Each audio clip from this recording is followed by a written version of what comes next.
Hello everyone. आज हम English grammar के इंपॉर्टेंट रूल्स का पार्ट 4 डिस्कस कर रहे हैं। इसके ऑलरेडी हमने पार्ट 3 डिस्कस कर चुके हैं इन 3 वीडियोस में। ये टॉपिक बहुत ही ज़्यादा इंपॉर्टेंट है। जो स्टूडेंट्स एग्ज़ाम की प्रिपरेशन कर रहे हैं और उनके इंग्लिश में मार्क्स कम आ रहे हैं, सो प्लीज़ इन वीडियोज़ को ज़रूर देखें, इन पार्ट्स को ज़रूर देखें। इन वीडियोज़ में जो रूल्स बताए गए हैं वो बहुत ही ज़्यादा इंपॉर्टेंट रूल्स हैं और काफ़ी एग्ज़ाम्स में डायरेक्टली इन रूल्स के ऊपर क्वेश्चंस आते हैं। सो इन वीडियोस को आप एंड तक देखें और जितने भी रूल्स हैं उनको बार बार नोट डाउन करके रिपीट कर करके देखें, सो दैट आपकी इंग्लिश के ऊपर कमांड स्ट्रांग हो जाए और कंपटीशन में आपके इंग्लिश में कभी मार्क्स कम ना आए। और स्पेशली जो एसएससी की प्रिपरेशन करना चाहते हैं और हाई कोर्ट की प्रिपरेशन कर रहे हैं वो तो ये वीडियो ज़रूर देखें। तो हम स्टार्ट करें पार्ट 4 का फर्स्ट रूल और rule number 76। Very much should be used with comparative form. जो वेरी मच है हमेशा किसके साथ लगेगा? जो एडजेक्टिव कंपैरेटिव फॉर्म होंगे उनके साथ लगेगा। कंपैरेटिव फॉर्म जिनके पीछे ई आर लगता है या मोर जिसको कहते हैं हम, जिन एडजेक्टिव्स के आगे मोर आ गया या ई आर आ गया, मीन जो दो चीज़ों में कंपेयर कर रहे हैं उन चीज़ों के साथ उसको कंपैरेटिव फॉर्म कहते हैं। और कंपैरेटिव फॉर्म के साथ हमेशा क्या लगेगा? Very much. एग्जाम्पल है, it is very much good to stay here tonight. अब गुड क्या है? पॉजिटिव एडजेक्टिव है। हमें क्या कह रहे हैं कि वेरी मच के साथ क्या लगेगा? कंपैरेटिव, सो गुड नहीं आएगा। It is very much better to stay here tonight. Clear? Next rule 77। After the adverbs hardly or scarcely, the conjunction when or before should be used. Hardly और scarcely के साथ हमेशा कौन से conjunction use करेंगे? when और before। जब भी हार्डली यूज करना है और स्कार्सली यूज करना है, इसके साथ इधर when आएगा और before आएगा एज ए कंजंक्शन की फॉर्म में। एग्जाम्पल देखते हैं। Hardly had he left the place then the bomb exploded. यहाँ पे कौन सी कंजंक्शन यूज कर रहे हैं? देन। आनी कौन सी है? व्हेन और बिफोर। सो गलत है। सो क्या आएगा? Hardly had he left the place when the bomb exploded. Than नहीं आएगा, व्हेन आएगा। Clear? Next rule 78। After rather और other the subordinating conjunction than should be used. Rather और अदर के साथ कौन से कंजंक्शन यूज करनी है? हमेशा देन। रादर और अदर के साथ कौन से कंजंक्शन यूज करनी है? हमेशा देन। एग्जाम्पल है, he has no other object but to get a handsome job. Other आ गया, अदर के साथ क्या लगेगा?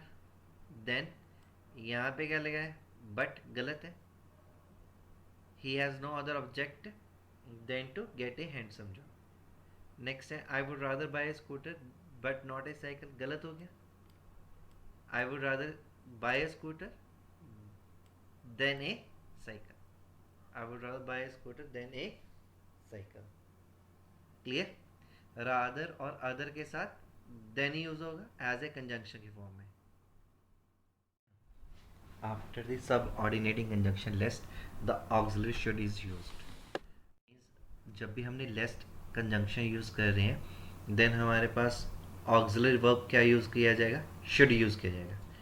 लेस्ट के साथ हमने क्या यूज करना है? शुड। एग्जाम्पल है, वर्क हार्ड लेस्ट यू फेल। गलत है।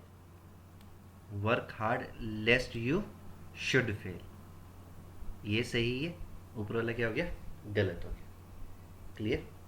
80 है, the connecting word that is used with the adjective phrase the same the only superlative adjectives and all. जो कंजंक्शन दैट है ना, ये कब लगाई जाएगी? कुछ एडजेक्टिव फ्रेजेस के साथ लगेगा। और कौन से एडजेक्टिव फ्रेज है? जहाँ स्टार्ट हो the same, the only, superlative adjectives और ऑल लिखा हो। सुपरलेटिव एडजेक्टिव्स जिसके पीछे क्या लगा होगा? ई एस टी और मोस्ट। ठीक है? एग्जाम्पल है this is the same book which I wanted. यहाँ पे कौन सा फ्रेज है? The same. ठीक है, लेकिन यहाँ पे कंजंक्शन कौन सी लगाई है? विच, जो क्या हो गया? गलत है। This is the same book that I wanted. हाँ, अगर यहाँ पे सेम ना होता, this is the book which I wanted, फिर सही होना था। बट यहाँ पे क्या आ गया? सेम आ गया। सेम ना होता then it will be right. ठीक है, बट अगर सेम आ गया देन ये क्या हो गया? गलत है। सिमिलर नेक्स्ट एग्जांपल है he is the only boy who knows everything. Only आ गया, गलत हो गया। हु नहीं आएगा, क्या आएगा? That. He is the only boy that knows everything. Clear? Next 81 है the conjunction or is used with not or never. Means जब भी नॉट और नेवर यूज करोगे हमारे पास कौन सी कंजंक्शन यूज होगी? और। ये नहीं है कि नेवर और नॉट नेगेटिव में है सो नोर आएगा, ऐसा नहीं है। नोर किसके साथ है? ओनली नीदर के साथ। नोर किसके साथ आएगा? ओनली नीदर के साथ। बट अगर नेवर है या नॉट है और नहीं आएगा, फिर क्या आएगा? सॉरी, नॉर नहीं आएगा, क्या आएगा? और आएगा। जैसे I have never spoken to him nor return to him, क्या हो गया? ये गलत हो गया। I have never spoken to him or return to him. Clear? Short करो नंबर 82 है with the word such the connective that may be used. जब हमने एज ए कंजंक्शन सच लगाएंगे देन क्या यूज करना उसके साथ? दैट। क्लियर? एग्जाम्पल है there was such a noise what we could not hear ourselves. अब सच लगा लेकिन हमने कंजंक्शन कौन सी लगाई? वट। गलत है, क्या आएगा? There was such a noise that we could not hear ourselves. Clear हो गया? नेक्स्ट रूल है 83 अनटिल और unless. Until represent time conditions, unless forever conditions. Time condition और फॉर एवर कंडीशन में क्या डिफरेंस होगा? Time conditions कुछ limited time के लिए यूज़ किया जाता है और unless condition forever conditions है। फॉर एवर का मतलब क्या है कि अभी भी वो वैलिड होगी और आगे भी वो वैलिड रहेंगी, लेकिन अनटिल वो उस पर्टिकुलर कंडीशंस के लिए ही वैलिड है। अनटिल उस पर्टिकुलर टाइम के लिए वैलिड होंगी जब तक वो कंडीशंस फुलफिल नहीं होगी। ठीक है, अगर वो कंडीशन फुलफिल होगी देन अनटिल वाली क्लॉज ख़त्म हो जाएगा और उसी टाइम के लिए ही वो वैलिड होगी, फॉर एवर के लिए नहीं। एग्जाम्पल देखते हैं क्लियर करने के लिए। You will not succeed until you work hard. अब क्वेश्चन इस एग्जाम्पल में क्या कह रहे हैं कि आपको सफलता हासिल नहीं हो सकती जब तक आप मेहनत नहीं करोगे। ठीक है, अब ये जो कंडीशन है फॉर एवर है कि मेहनत करे बगैर हम कभी भी सफलता हासिल नहीं कर सकते। सो यहाँ पे अनटिल यूज नहीं होगा, क्या आएगा? Unless. I want to stay here unless she speaks the truth. अब शी स्पीक्स द ट्रूथ, जब तक वो सच नहीं बोलती तब तक मैं यहीं पे रहूँगा। अब ये पर्टिकुलर कंडीशन किस पे वैलिड है? जब तक उसने सच नहीं बोला। जब उसने सच बोल दिया ये कंडीशन ख़त्म। सो इस कंडीशन के लिए हम क्या यूज़ करेंगे? अनटिल। अनलेस का यूज़ नहीं करेंगे।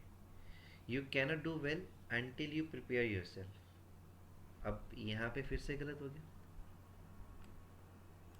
क्योंकि ये कंडीशन फॉर एवर है, अनटिल नहीं आएगा, क्या यूज़ करेंगे हम? Unless. You cannot do well unless you prepare your self. Clear? Next rule है 84 after the connective because the word so therefore और एज आर नॉट यूज। जब भी हमारे पास बिकॉज यूज हो गया तब हमने ना तो सो लगाना है, ना देयरफॉर लगाना है, ना एज लगाना है उसी सेंटेंस में। क्यों नहीं लगाना? बिकॉज किस चीज़ को रिप्रेजेंट करते हैं? रीज़न को। सो देयर फॉर एज भी किस चीज़ को रिप्रेजेंट करते हैं? रीज़न को। सो दोनों का पर्पस सेम है। सो दोनों अगर सेम पर्पस के लिए यूज़ करें देन एक सेंटेंस में यूज़ नहीं करेंगे। एग्जाम्पल है बिकॉज ही केम लेट। अब उसने रीज़न बता दिया उसके late, because he came late, वो लेट आया, ठीक है, ये कारण है वो लेट आया। ही फेल टू सी हर, उसको नहीं देख पाया। मीन्स उसको ना देखने का कारण क्या था? Because he came late. सो इसलिए वर्ड सो यूज नहीं करना, क्योंकि रीज़न तो ही केम लेट हो गया ना, ये रीज़न हो गया। क्लियर हो गया? ही फेल टू सी हर, वो उसको नहीं देख पाया, उसका क्या कारण था? Because he came late. Clear? Next rule 85, the adverb not should not be used with the connective till unless lest और अनटिल। अनलेस लेस्ट अनटिल का यूजेस हमने पहले भी किए पीछे के रूल्स में। अब इसके साथ एक चीज़ का ख्याल रखना है कि जब ये एज ए कंजंक्शन में यूज़ करूँगा तीनों चारों, इसके क्लॉज में क्या नहीं लगाना हमने? नॉट यूज़ नहीं करना। क्या रीज़न होता है नॉट ना लगाने का? नॉट किस चीज़ को रिप्रेजेंट करता है? नेगेटिविटी को। टिल, अनलेस, लेस्ट और अनटिल, इन चारों का मीनिंग क्या होता है? नेगेटिविटी। सो दो नो नेगेटिविटी एक सेंटेंस में यूज नहीं होंगे। क्लियर? सो एग्जाम्पल है until he does not solve this problem I will stay with him. गलत हो गया, नॉट नहीं आएगा। अगर नॉट नहीं है तो डज भी नहीं आएगा। So until he solves this problem I will stay with him. Unless they do not work sincere they will not succeed. गलत हो गया, नॉट नहीं आएगा। Unless they work sincerely they will not succeed. Clear? Next 86 है when since is used as a conjunction should be preceded by present perfect tense and followed by a verb in the past tense to represent point of time। जब since use करना ना, इससे पहले proceeded होता है, इससे पहले कौन सा सेंटेंस आना चाहिए? Present perfect tense. और इसके बाद कौन सा आना चाहिए? Past tense. इससे पहले प्रेजेंट परफेक्ट, इसके बाद पास्ट टेंस। ठीक है? एग्जाम्पल है many things have happened since I have left the school. Since से पहले क्या आ गया? Present perfect. सिंस के बाद क्या आ गया? Past tense. अब आना चाहिए पास्ट, लेकिन है क्या? Present perfect. सो क्या हो गया? गलत हो गया। क्या आएगा? Many things have happened since I left the school. Clear? 87 है यूज ऑफ कंजंक्शन इफ। अब जो इफ कंजंक्शन है ये किस चीज के लिए रिप्रेजेंट करते हैं? कंडीशंस के लिए। ठीक है? जब कंडीशन आएगी फिर उसके बाद क्या आएगा? Main close. ठीक है? और जब कंडीशन इफ क्लोज वाली पहले आएगी उसके बाद मेन क्लोज आएगा, देन उसको हमने सेपरेट किसके साथ करना है? कॉमा के साथ। Use A comma two separate if close from the main close. Clear है? मीन्स जो फर्स्ट क्लोज होगा वो तो कंडीशन होगी, वो कंडीशन फुलफिल होगी, उसके बाद ही मेन क्लोज इम्प्लीमेंट होगा। ठीक है? जैसे यहाँ पे है if you work for 8 hours a day. अगर आप डेली 8 घंटे, if you work for 8 hours a day, अगर आप 8 घंटे दिन के काम करोगे, देन क्या कह रहे हैं हम? You will get through the examination. तो आपका एग्जामिनेशन क्लियर हो जाएगा। ठीक है? अब यहाँ पे बच्चे क्या गलती करते हैं कि इफ के साथ ऑलवेज ये देन लगा देते हैं, बट ऐसा नहीं होता कि इफ के साथ देन यूज हमेशा नहीं होगा, फॉर एवर नहीं है। इन सेंटेंसेस में तो देन बिल्कुल नहीं लगता। इफ के साथ कंडीशन आ गई देन उसके बाद कॉमा, और उसके बाद हमने जो मेन क्लोज है वो उसको इम्प्लीमेंट करना है। अब इस चीज़ का ध्यान रखना है कि जैसे यहाँ पे क्या हो गया कि इफ क्लोज किस में है, प्रेजेंट टेंस में, और फ्यूचर सेंटेंस किस में आ गया, मतलब जो मेन क्लोज है वो किस में है, फ्यूचर टेंस में।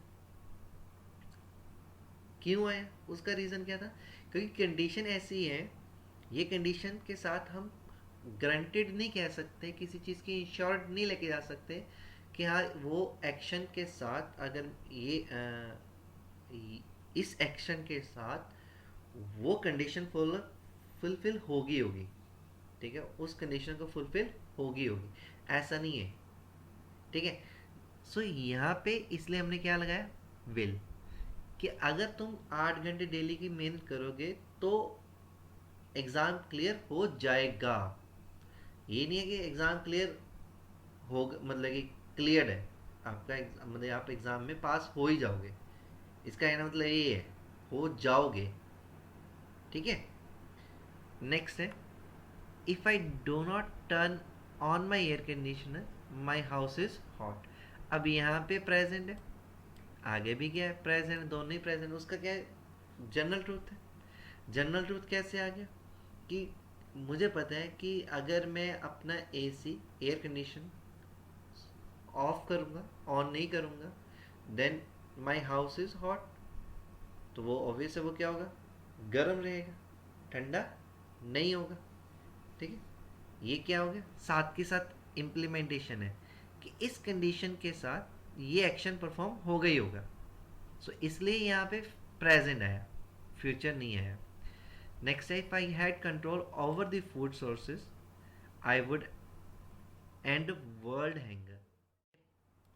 सिंपल पास्ट है, अब जब सिंपल पास्ट फॉल करेंगे उसके बाद जो वर्ब आएगी वो क्या है, इधर वुड, कुड और शुड, ठीक है, सिंपल पास्ट। अब बच्चे ये सोचेंगे हैड आ गई, सिंपल पास्ट कैसे, ये तो पास्ट परफेक्ट है, हैड के बाद मेन वर्ब है, नहीं है ना, हेल्पिंग वर्ब, जैसे पास्ट परफेक्ट में क्या होता है, हैड प्लस वर्ब की थर्ड फॉर्म, यहाँ पे तो नहीं है।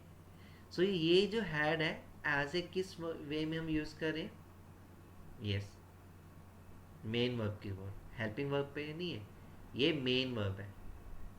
अगर यहाँ पे पास्ट टेंस आएगा तो आगे क्या आएगा, had told me you were hungry I would have bought for you.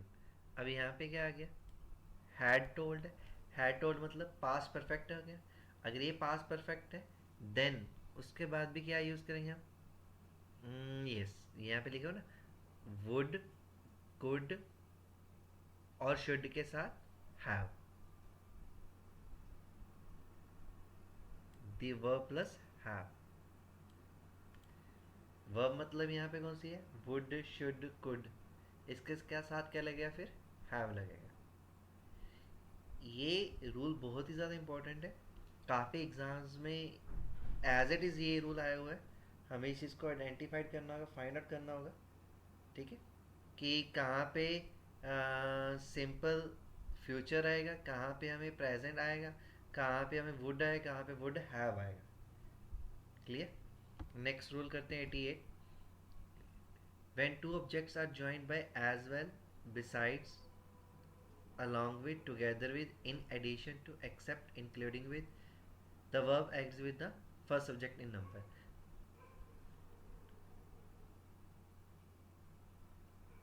जब भी हमारे पास दो ऑब्जेक्ट्स हैं, दोनों ऑब्जेक्ट्स को हम ज्वाइन करें इन कंजंक्शंस के साथ, ठीक है, तो हमें क्या ध्यान रखना है कि जो वर्ब आएगी वो हमेशा फर्स्ट सब्जेक्ट के अकॉर्डिंग आएगी। अगर फर्स्ट सब्जेक्ट सिंगुलर है वर्ब भी क्या यूज़ करेंगे, सिंगुलर। अगर फर्स्ट सब्जेक्ट प्लूरल हो गया वर्ब भी क्या आएगी, प्लूरल,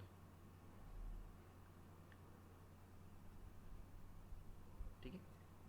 एग्जाम्पल है, he as well as his friends have gone there. अब एज वेल एज है, दो सब्जेक्ट्स को जोड़ रहे हैं, ही और हिज स्टूडेंट्स। फर्स्ट सब्जेक्ट क्या, ही केस फॉर्म में सिंगुलर में, वर्ब कौन सी लगाइए, हैव, गलत है, क्या आएगा, has. He as well as his students has gone there. 89 rule है, ड्यूरिंग। ड्यूरिंग ड्यूरेशन के लिए रिप्रेजेंट किया जाता है। ड्यूरिंग किस वे में यूज़ करते हैं, उस दौरान। ठीक है, एग्जाम्पल है during the war many people suffered hardship. ठीक है, सही है बिल्कुल। We go to Darjeeling during summer every day. हम समर के दौरान दार्जिलिंग हर साल जाते हैं। ठीक है, during the war many people suffered hardship. War के दौरान क्या हुआ, काफ़ी बंदे ने सफ़र किया। क्लियर। 90 है, from is used with preposition to and until to mark the beginning and ending point of an action in time. From to के साथ भी यूज़ होता है और until के साथ भी यूज़ होता है, और किस चीज़ को रिप्रेजेंट करते हैं कि कब स्टार्ट करना है और कब उसका एंड होगा। किसी भी एक्शन का स्टार्टिंग और एंडिंग पॉइंट को रिप्रेजेंट करने के लिए हम क्या यूज़ करते हैं, फ्रॉम को टू एंड until के साथ। एग्जाम्पल है I stayed there from Monday to Wednesday. Starting from Monday और कब तक रहा, वेनेसडे तक। We will be in London next week from Tuesday until Friday. Tuesday से स्टार्ट किया, कब तक एंड रहा, फ्राइडे। दोनों के साथ यूज़ किया जा सकता है, फ्रॉम को टू के साथ भी और अंटिल के साथ। किस चीज़ को रिप्रेजेंट करने के लिए, बिगनिंग मीन्स कब से लेके कब तक। ठीक है। 91 है, ऑफ प्रेपोजिशन को यूज किया जाता है टू रिप्रेजेंट ओरिजिन और कोज। ठीक है, जब भी किसी भी चीज़ की ओरिजिन को रिप्रेजेंट करना हो या कोज को रिप्रेजेंट करना है, हम क्या यूज करेंगे, ऑफ को। बिलोंगिंगनेस को भी कह सकते हैं, रिलेशन को भी कह सकते हैं हम। ठीक है, इन चीज़ों के साथ हम क्या यूज करेंगे, ऑफ, एज ए प्रेपोजिशन के साथ। एग्जाम्पल है she comes of a rich family. Comes of है, ओरिजिन हो गया। ठीक है, okay. He died of malaria, cause हो गया, कारण हो गया, ये भी ठीक हो गया। ठीक है, बट अगर एक्सीडेंट आता यहाँ पे, देन क्या लगाएंगे हम, इन।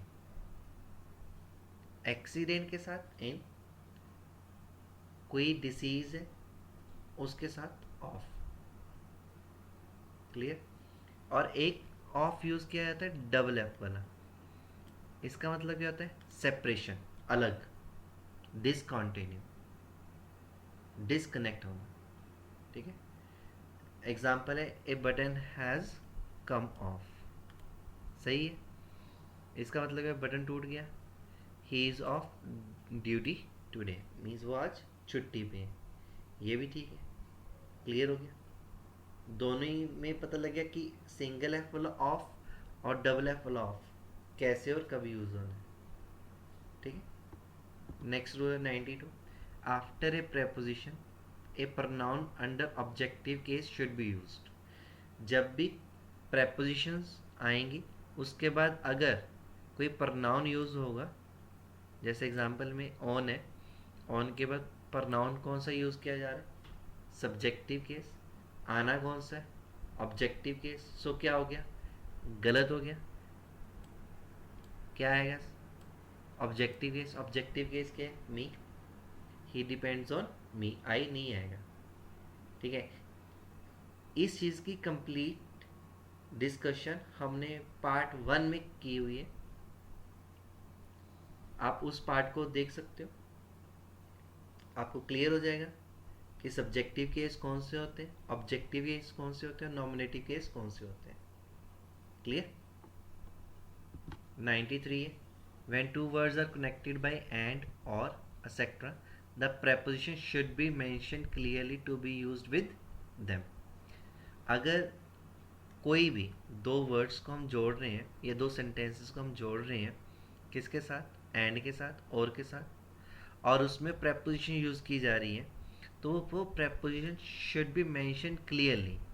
मीन्स उनके साथ जो प्रेपोजिशन यूज़ की जाएगी वो क्लियर होनी चाहिए हमें दोनों सेंटेंसेस के साथ, दोनों वर्ड के साथ। ठीक है, एग्जाम्पल के साथ क्लियर करता हूँ।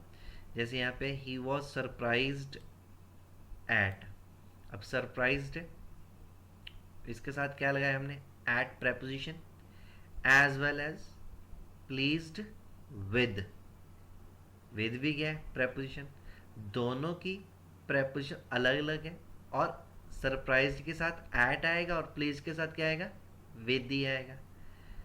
सरप्राइज्ड एट किसके साथ, हर परफॉर्मेंस, प्लीज्ड विद किसके साथ, her performance. As well as लगाया ना हमने, कंजंक्शन है, ज्वाइन करी है। He was surprised at as well as pleased with her performance, means उसको सरप्राइज भी हुआ और वो खुश भी हुआ। ठीक है, दोनों हुए किसके साथ, उसकी परफॉर्मेंस के साथ। सो अलग अलग सेंटेंस लिखने के बजाय हमने एक ही सेंटेंस में दोनों को लिखा by using as well as conjunction के साथ। बट कंडीशन क्या है कि दोनों के साथ प्रेपोजिशन कंप्लीट होनी चाहिए। अब नेक्स्ट है, she is conscious and engaged in her work. अब इंगेज्ड के साथ इन तो ठीक है, क्योंकि इंगेज्ड इन हर वर्क ही होगा, लेकिन कॉन्शियस इन हर वर्क नहीं होगा। सो कॉन्शियस ऑफ आएगा, she is conscious of her work and engaged in her work, दोनों को कंबाइन करना है। So she is conscious of and engage in her work. Clear. Next 94, since represent point of time and for represent period of time। since किस वे में use किया जाएगा, point of time को represent, point of time का मतलब कि point of time का मतलब स्टार्टिंग ऑफ द टाइम, जब से कोई एक्शन स्टार्ट हुआ है उस चीज़ को रिप्रेजेंट करने के लिए क्या हम यूज़ करेंगे, सिंस। फॉर किस चीज़ के लिए यूज़ किया जाएगा, पीरियड ऑफ टाइम, ड्यूरेशन को रिप्रेजेंट करते हैं। ठीक है, और सिंस एंड फॉर दोनों ही किसके साथ यूज़ किया जाता है, टेंस, परफेक्ट टेंसेस के साथ, चाहे वो प्रेजेंट परफेक्ट हो, प्रेजेंट परफेक्ट कॉन्टिन्यूस हो, पास्ट परफेक्ट कॉन्टिन्यूस हो, या पास्ट परफेक्ट हो। Clear. Example, I know her since 2011, गलत है। आई नो तो क्या हो गया हमारा, सिंपल प्रेजेंट टेंस, गलत हो गया। सो क्या आएगा, I have known her since 2011, present perfect आएगा। He is working in the bank for the past 3 years, गलत हो गया। He has been working in the bank for the past 3 years। Since and for always use with perfect tenses, always, हमेशा। अगर perfect tenses नहीं है लेकिन हमने since और फॉर लगाए, that it will be wrong, क्या होगा, गलत होगा। उसको हमें करेक्शन करना होगा बाय सुटेबल रूल के साथ। Clear. 95, after the verb enter the preposition into should not be used. हमें कभी कभी ऐसी चीज़ें होती हैं कि एंटर आ गया ना, एंटर के साथ क्या लगाना है, इंटू लगाना ही लगाना है, बट गलत है। एंटर के साथ हमेशा इंटू यूज़ नहीं होता। हाँ, अगर हम किसी चीज़ के साथ लाइक मूव कर रहे हैं या किसी की एग्रीमेंट के साथ हम इन्वॉल्व हो रहे हैं, किसी कन्वर्जेशन में हम इन्वॉल्व हो रहे हैं, देन इनटू लगाएंगे, अदरवाइज इनटू यूज़ नहीं करेंगे। ठीक है, जैसे यहाँ पे एग्जांपल है, he entered into the premises without any permission. अब एंटर्ड मतलब अंदर आना, इनटू भी मतलब वही हो गया इनसाइड आना, दोनों सेम सेम यूज नहीं होना। So he entered the premises without any permission. They entered a hot discussion. अब यहाँ पे क्या हुआ, कन्वर्जेशन, और कन्वर्जेशन में क्या लगेगा, इनटू। हमने बोला ना एक्सेप्ट, कंडीशन है एक्सेप्ट, ऑलवेज मतलब कि वैसे तो यूज़ नहीं करना, लेकिन एक्सेप्शन है। क्या एक्सेप्शन है, अगर एग्रीमेंट के बारे में बात करेंगे या कन्वर्जेशन के बारे में बात करेंगे, देन एंटर के साथ क्या लगेगा, इनटू, अदरवाइज नहीं। क्लियर। 96 है, वेट फॉर। अब वेट फॉर और अवेट बोथ आर सेम। इधर आप वेट फॉर यूज़ कर लो, चाहे आप अवेट यूज़ कर लो। बच्चे क्या गलती करते हैं और एग्जामिनर इस पॉइंट ऑफ व्यू में क्या डाल देता है, अवेट के साथ फोर लगा देगा, वेट के साथ फोर नहीं लगाएगा। हमें वही एरर फाइंड आउट करना होगा। ठीक है, वेट फॉर और await both are equal. Similarly, despite or in spite of, ये both are equal. और consist of or comprise, these are equal. Clear? Example है, he is awaiting for the reply. awaiting for आ गया, गलत है। Correction क्या हो सकती है, दो टू वेज ने इसकी करेक्शन के। फर्स्ट वन इज, यहाँ पे अवेटिंग की जगह क्या लगा लो, he is waiting for the reply. But अगर, ठीक है, एक तो भी ये करेक्शन करने का, सेकंड करेक्शन क्या हो सकता है, फॉर हटा दो, he is awaiting the reply, both are same. Despite of his hard work he failed in the examination. अब डिस्पाइट ऑफ नहीं आएगा क्योंकि डिस्पाइट के साथ ऑफ यूज नहीं किया जाता, इंस्पाइट के साथ ऑफ लगेगा, सो ऑफ यूज नहीं होगा। Despite his hard work he failed in the examination. हाँ, अगर ऑफ रखना है तो डिस्पाइट के साथ क्या लगा देंगे हम, इंस्पाइट ऑफ। ठीक है, फिलिंग दी ब्लैंक्स आएगी तो इस चीज़ का ख्याल रखना है, अगर एरर आएगा तो इस चीज़ का ख्याल रखना है। The book comprises of 5 chapter. The book comprises of नहीं आएगा, क्या आएगा, या तो कंसिस्ट ऑफ आएगा, ठीक है, या कंसिस्ट ऑफ नहीं यूज करना, देन क्या लगाएंगे, comprises 5 chapter. Clear? Similarly similarly 97 rule है, डिस्पोज ऑफ और sell away both are same. अब यहाँ पे एरर क्या होता है कि यहाँ पे सिंगल एफ है, डबल एफ आ जाता है, वो गलत है।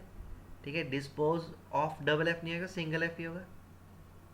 और सेल अवे, एग्जाम्पल है, ही डिस्पोज्ड ऑफ हिज स्कूटर, गलत हो गया, ही डिस्पोज्ड ऑफ हिज स्कूटर, और क्या लिख सकते हैं, ही sold away his scooter. Clear? 98 है, no preposition should be used with the noun home except when it is followed by an adjective in the possessive case.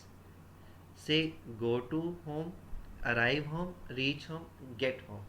Means क्या हुआ कि कोई भी preposition यूज नहीं करनी हमने। जब हम क्या यूज करें, home यूज करें, ठीक है, कोई भी प्रेपोजिशन यूज़ नहीं करनी। एक्सेप्शन भी आ गई ना, साथ में एक्सेप्शन भी आ गई। कोई वैसे तो ये कह रहे हैं कि कोई भी प्रेपोजिशन यूज़ नहीं करनी, किसके साथ, होम के साथ। बट एक्सेप्शन क्या है, when it is followed by an adjective in the possessive case. Means अगर इसके साथ कोई पोजेसिव केस आ जाएगा, पोजेसिव केस भी हमने फर्स्ट पार्ट में कवर किया, सो अगेन वही रिपीट करूँगा मैं, उसको ज़रूर देखना इन चीज़ों को भी समझने के लिए। इसको कंटिन्यू करते हैं कि जो होम है, अगर उसके साथ पोजेसिव केस आ गया देन प्रेपोजिशन लगेगी। अगर होम के साथ पोजेसिव केस नहीं आया, प्रेपोजिशन नहीं लगेगी। एग्जाम्पल है, I went to his home. Home क्या आ गया, होम से पहले क्या आ गया, हिज। हिज क्या है, पोजेसिव एडजेक्टिव, सो क्या लगाया हमने, टू। अगर पोजेसिव एडजेक्टिव नहीं होगा, he went home, then okay. he decided go to Krishna, to लगाया, क्या रीजन था, पोजेसिव आ गया, सो पोजेसिव आएगा होम के साथ, देन टू लगेगा, अदरवाइज टू यूज नहीं करना। क्लियर? 99 है, after transitive verbs such as discuss, drive, reach, order, tell, demand, attach, resemble, radical, etcetera, no preposition is used. अब ट्रांजिटिव वर्ब्स हमने पार्ट 3 में डिस्कस किया था। ट्रांजिटिव वर्ब्स कौन सी होती हैं, ठीक है, जिन्होंने देखे उनको याद होगा, जिन्होंने नहीं देखी वो प्लीज़ पार्ट थर्ड को देखो, आपको क्लियर हो जाएगा। मीन्स इन वर्ब्स के साथ कोई भी preposition यूज नहीं करनी, नो preposition इज यूज्ड। इन वर्ब के साथ कोई भी preposition यूज नहीं करनी। The verb directly take an object, इनके बाद क्या आएगा, डायरेक्टली ऑब्जेक्ट आएगी। जैसे the poet describes about the beauty of nature, about नहीं आएगा। The poet describes the beauty of nature. He order for 2 cups of tea, for नहीं आएगा। He order 2 cups of tea. Clear. Last है 100। After the verb से, suggest, propose, speak, explain, reply, complain, talk, listen, write, the preposition to should be used if any object is followed। In verb के साथ जो ये verbs हैं, देखो पिछले में नहीं था कोई भी, मतलब कि कोई preposition नहीं यूज होनी थी उन वर्ब के साथ। इन वर्ब के साथ preposition यूज होगी। ठीक है, अब इन चीज़ों को थोड़ा सा ध्यान रखना है कि कौन कौन से लगेगी और कौन कौन से वर्ब के साथ preposition यूज नहीं होनी। ठीक है, यहाँ पे कह रहे थे preposition to should be used if any object is used, means अगर कोई भी ऑब्जेक्ट आ गया देन हमारे पास टू preposition लगानी है। एग्जाम्पल है, he did not reply me, me क्या हो गया, ऑब्जेक्ट हो गया। ठीक है, रिप्लाई के बाद टू लगाएगा, so he did not reply to me। Clear. So 100 के 100 रूल क्लियर हो गए। होप सो आपको ये रूल्स समझ में भी आ गए होंगे। और अगर आपको इन रूल्स में कोई भी दिक्कत है, कोई भी प्रॉब्लम है, ठीक है, आप कमेंट सेक्शन में पूछ सकते हो। ये बहुत ही ज़्यादा इंपॉर्टेंट रूल्स हैं कंपटीशन एग्जाम्स के रिगार्डिंग। डायरेक्टली एरर्स आते हैं इन रूल्स के बेसिस के ऊपर, डायरेक्टली फिलिंग्स दी ब्लैंक्स आते हैं इन रूल्स के बेसिस के ऊपर। सो प्लीज़ इसको स्किप मत करना, इन रूल्स को अच्छे से पढ़ना, अच्छे से समझना। और अगर आपको ये वीडियो अच्छी लगी हो please share the video. And जो हमारे चैनल पे न्यू आए हैं, फर्स्ट टाइम वीडियो देख रहे हैं, वो please subscribe the channel, so that आपको बाकी की वीडियोस भी प्रोवाइड होती रहें, बाकी पार्ट्स भी आप देख पाओ। ठीक है, और आप हमें टेलीग्राम में भी ज्वाइन कर सकते हो। जिस पर्सन ने इसकी पीडीएफ लेनी होगी वो हमारे Telegram channel career destination academy पर ज्वाइन कर सकते हो और हमें इन नंबर्स पे कांटेक्ट कर सकते हो। Thank you so much.